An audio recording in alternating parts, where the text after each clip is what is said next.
The 2020 Audi Q4 Sportback E-Tron concept. Audi is arguably the most active brand today when it comes to EVs. The company had announced a bold claim that it will launch 20 new EVs by 2025, and surprisingly, it seems to be on track. The German automaker has added yet another vehicle to its EV portfolio, the Q4 Sportback E-Tron, which happens to be its seventh fully electric vehicle.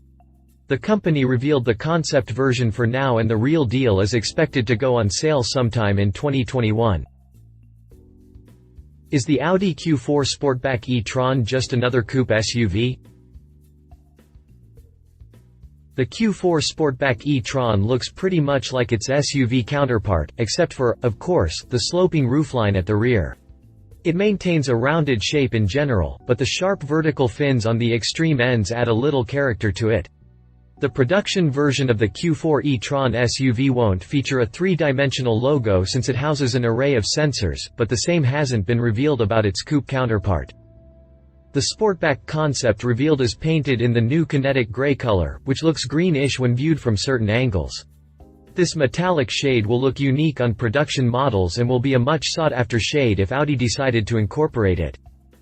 The side profile showcases the sloping roofline, and this is what differentiates the Sportback from its SUV twin. It dips quite sharply, swallowing the rear windshield, and infuses itself into the rear spoiler. Although it looks quite cool, it needs to be seen if it'll hamper the rearward visibility and eat into the headroom of the rear passengers. This coupe concept rides on 22-inch wheels, but there is a slim chance of it being offered on the production version as well. However, you can expect 19, 20, and 21-inch wheels to be offered on the trims. Audi Q4 Sportback E-Tron interior and technology. The cabin looks spacious, which generally is the case with any EV. However, Audi claims it is one of the most spacious cabins in its class. The 2,770mm wheelbase and a lack of transmission tunnel say it all. The cabin is also said to be made fully sustainable materials. Instead of making use of paint and leather, Audi has opted for chrome plating, plexiglass, and recycled material. The seats are wrapped in Alcantara. The automaker has carried over its virtual cockpit here, too.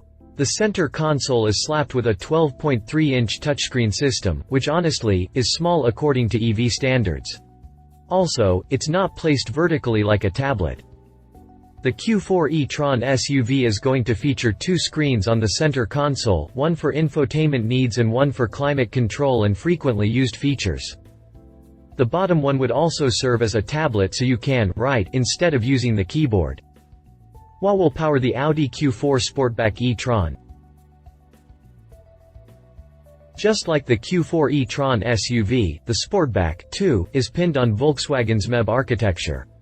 Other EVs from the Volkswagen Group are using this, like the Volkswagen ID.4 and Škoda Enyaq. The SUV will feature a dual-motor setup, one on each axle. It will have a rear-wheel drive bias, thanks to the motor on the rear axle producing 204 ponies and 229 pound-feet of torque. The motor at the front will make 102 horses and 111 pound-feet of twist. This results in a combined output of 306 horses and 340 pound-feet of torque. Audi says the Q4 Sportback will take 6.3 seconds to hit the 62 mph mark from a standstill, and the top speed will be limited to 112 mph. This is the same as the standard Q4 e-tron and not very impressive when compared to its closest rival, the Tesla Model Y. The latter takes just 4.8 seconds to hit the 60 mph, even its slowest form. What range can we expect from the Q4 Sportback e-tron? The Audi Q4 Sportback e-tron will come with an 82 kWh battery pack. The range is rated at 280 miles according to the WLTP cycle. The EPA rating is usually lower than WLTP ratings, so we'll have to wait for that to be officially announced. Even if it were to receive a rating of 250 miles, it isn't too bad. Lately, the real-world range is on par with the EPA rating, so we don't expect it to be too bad. Remember the Taycan's EPA rating versus the real-world range? Plus, the Q4 Sportback e-tron is not heavy on performance, so a drastic dip in the range is unlikely. Anyway, Audi also said that it will support charging at up to 125 kilowatts. 80% of the battery can be recuperated in 30 minutes. The battery pack is expected to weigh around 1,100 pounds, which is much lighter than the rivals. When does the Audi Q4 Sportback E-Tron go on sale and how much does it cost? The Q4 Sportback E-Tron will debut sometime in 2021. Audi has not announced the pricing for the Q4 Sportback E-Tron yet. However, we do know that its SUV peer will start at $45,000. For the time being, Audi EVs are also eligible for federal tax credits, unlike Tesla's. If you liked this video, please share your thoughts in the comments below and don't forget to hit the subscribe button.